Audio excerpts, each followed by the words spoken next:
Hi dear students. Okay, welcome to another important session of Brainiacs Capsule. Okay, so today we are going to discuss the part 2 of the chapter biomolecules. So here we are going to discuss some more important topics from this particular chapter. It's very important because it can be we can expect this for this year's NEET exam. Okay, so we have the question in front of you. I hope you could see the question. Okay, the question here is maltose. Okay, it is made up of, and I know that what is maltose fundamentally. It is a disaccharide. Okay, it is a carbohydrate and it is a disaccharide. And what are the various units of maltose, how maltose is made up of? So to understand that, we need to see the structure of maltose, very important. So we can say maltose is a disaccharide. Okay, it is made up of 2 alpha D glucose units, 2 alpha D glucose units, in which C1, you can see here, C1 unit of 1 glucose is linked to the C4 unit. So that means initially there was HOH was present like this.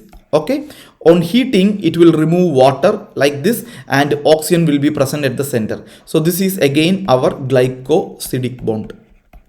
Okay, glycosidic bond. So it is present between carbon 1 and carbon 4 of 2 alpha D glucose units. 2 alpha D glucose units are used to obtain a maltose. Okay, so I hope it is clear. Now you can see the free aldehyde group can be produced at C1. So here if you see here, C1 unit is free. That is very important. Since whenever the C1 unit is free, we can easily say this is available for C1 unit. We know it is aldehyde group or carbonyl group is present at the C1 unit. So this can be easily reduced. That is the reason why we say maltose is a reducing sugar. Maltose is a reducing sugar. But when you go to sucrose, we can say the carbon C1 unit of 1 alpha D glucose is combining with fructose units C2 unit. C2 unit of fructose also have carbonyl group. So there is no carbonyl group at the sucrose. There is no free carbonyl group for sucrose. That is why it is called a non-reducing sugar. But now we see in the case of maltose, C1 unit combines with the C4 unit. So here the C1 unit is free. Here the carbonyl group is present. So this can be easily reduced. That is the reason why we say maltose is a reducing sugar. Very important point. The free aldehyde group can be produced at C1 of second glucose in solution, and it shows the reducing properties. So it is a reducing sugar. Now let's go to the options. Tell me, sir, what is the answer? Maltose is made up of, I know that, 2 units of alpha D glucose. So what would be my correct answer? I can say option 1 would be my correct answer. Correct? So alpha D glucose units, 2 alpha D glucose units are used. So option 1 would be my correct answer. I hope it is clear for you. So those who need, they can take a screenshot and that will help you. Okay, so please remember, in this chapter totally C1, C4 units of linking are there, and C1, C6 unit is coming in. We have already seen that in amylopectin, and in addition to that, C1, C2 linking will come in what is called sucrose. That is the reason why sucrose is a non-reducing sugar. Okay, yeah, let's go to the next question. Very important question. RNA and DNA are made up of. Okay, so this is something related to biology, your genetics. RNA and DNA, we know that, or chromosomes, all these are hereditary materials. Okay, your genetic information passes from one generation to the other generation through this DNA. Okay, and we know that RNA and DNA, if you see its basic structure, they are made up of sugar, phosphate and base. This we need to understand, and I will explain you in detail. Okay, now fundamentally we can say this is repeated units: base, sugar, phosphate, again base, sugar, phosphate, again base, sugar, phosphate. Okay, so there is a linkage, a famous linkage between one to the other, that is called phosphodiester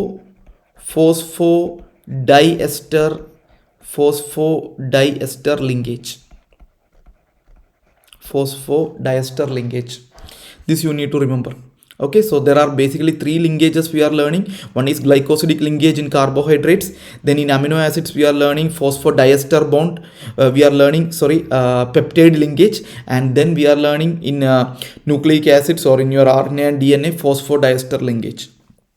Okay, now we can tell some important things with respect to RNA and DNA. So if you take DNA, we know that its basic unit, if you are taking, we can say there is a sugar unit is present. What is this sugar unit? We can say that is called deoxyribose sugar.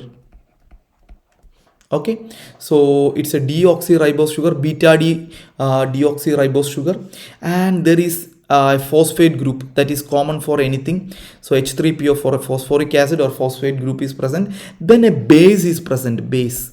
So what are the bases? Basically, DNA is made up of. We can say there is called adenine, guanine, AG, then cytosine and thymine. These are the AGCT. Okay, now when we come to RNA, what are the fundamental differences actually? So I can say here also sugar is present, but the sugar present here is ribose sugar. Okay, we can say beta D ribose sugar, and the phosphate group is present due to phosphoric acid. Okay, and then you have a base, but there is a difference in the base, that is we have here adenine, okay, guanine and cytosine, and instead of thymine we have uracil. Please remember this adenine and guanine, they are called purines. Okay, cytosine and thymine we call that as pyrimidines. Okay, here also it is like that. A and G, it is called purines, and cytosine and uracil, they are called pyrimidines. Clear? And what is the difference between a nucleotide and a nucleoside? A nucleoside fundamentally stands for the base and sugar part. The base and sugar part we can fundamentally call as a nucleoside. Whenever this sugar part is connected to a phosphate group, then we call the entire unit, this one single unit, completely as what actually, sir? A nucleotide. So I can say that each nucleotide is linked to other nucleotide through this phosphodiester linkage.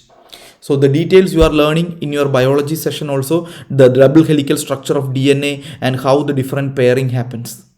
Okay, now let's switch to the next question. So here answer is RNA and DNA, they are made up of sugar, phosphate and bases. Clear? Yeah. So we'll go to the next question. The question here is, which statements about denaturation given below are correct? Denaturation is a term associated with proteins. The proteins, we know that they are functionally classified into two, fibrous protein and globular protein. The fibrous protein that constitute our muscles and other things that give strength, actually keratin, those things are fibrous protein. Whereas globular proteins like albumin, insulin, all these are globular protein that is given a name not based on their structure but based on their functionality. Okay, so please remember, for a globular protein, when we are heating it, okay, when we are applying heat to that, it may undergo denaturation. That means its structure would get affected. We know that protein has fundamentally four structures: primary structure, okay, secondary, tertiary and quaternary structure. We can easily say the primary structure will not get affected because of the heating. Primary structure means how the various amino acids are linked. We can say alanine is first, then guanine, then alanine again. There is a repeated sequence for that. So that sequence will not get affected because of heating or denaturation. But the secondary and tertiary structure, indicates how these single amino acids which are linked together gets coiled. They can have alpha helix structure or a beta pleated form. That is its secondary structure. The tertiary means based on the coiling, actually it can be fibrous, like many are coming together like a collagen, or it can be like a like our globular protein where it is coiled, one itself coiled like a circular structure.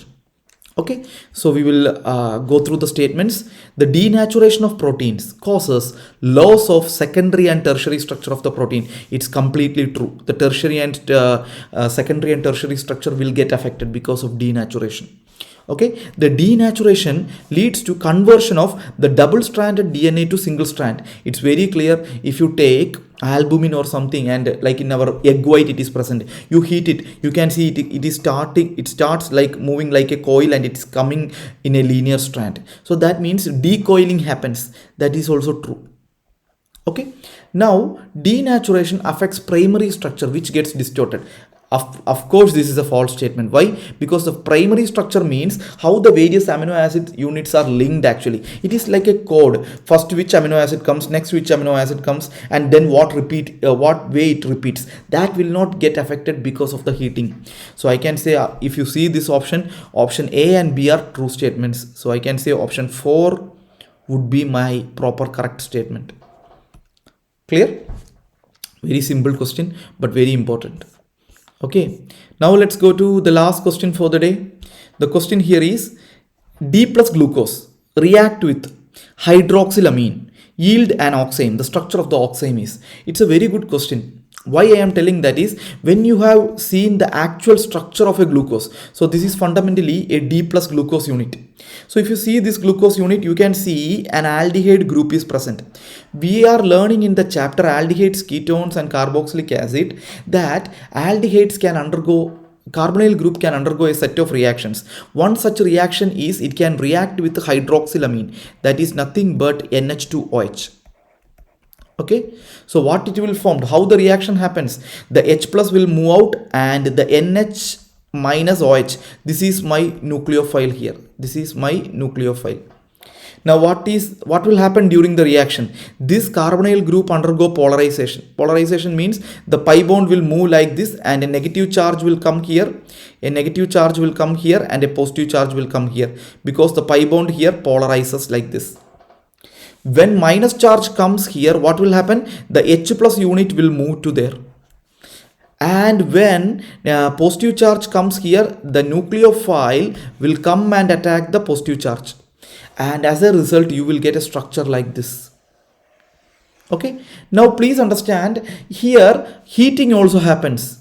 So this is an example for nucleophilic addition followed by elimination. So NAR followed by elimination. Very, very important. NAR followed by elimination. Why elimination happens? Because OH group is present and nitrogen is connected with a hydrogen atom. Whenever electronegative atom is connected to a hydrogen atom, this hydrogen may have the tendency to move out as H plus or it is acidic in nature. So what will happen on heating? This will move out as water. Okay, and there appears a double bond between nitrogen and oxygen, and that is called my glucose oxime. You can see a double bond appearing between nitrogen and oxygen. This is called a glucose oxime. So they are asking in this particular question, what is its structure? We already arrived at the structure through fundamental reaction. So we can see in the options, what would be my correct answers are. Everywhere you can see CH double bond NaOH is present. Now we see when the actual glucose unit, we know that there are 3 OH units or 4 OH units at the right hand side, or I will remember it like this. CH2OH can be written in any way. Fundamentally 3 OH units will come in the right hand side. This is my clue. Okay, in this one only 2 are coming. In this first one there is only 2 are coming. You can see 2 are coming. Here also you can see only 2 are coming. So my answer here would be option 4 would be my correct answer. So please remember, in the fundamental structure of glucose unit there are 3 OH units. I will mark it in a different color. 3 OH units will come in the right hand side. Don't consider CH2OH, it can be written in the other way also by the examiner, but this one would be the same. Okay, so this this also can be written in the left hand side, no issues, but these 3 OH units, if it comes in the right hand side, then it is a glucose. So I can say option 4 would be my correct answer. Clear? I hope you understood the concept. So reacting with the hydroxylamine, how the nucleophile is generated and attacking the carbonyl group. Then once it forms that, since it is nitrogen related nucleophile, it may undergo condensation also, removal of water and form glucose oxide. Okay. So I hope you have enjoyed the biomolecule session as a whole. So tomorrow we will catch up with a new chapter. Okay, so all of you, if you have liked our lectures and theory, you can consider subscribing our channel. Surely it will help you to score a good mark for NEET 2024. Thank you.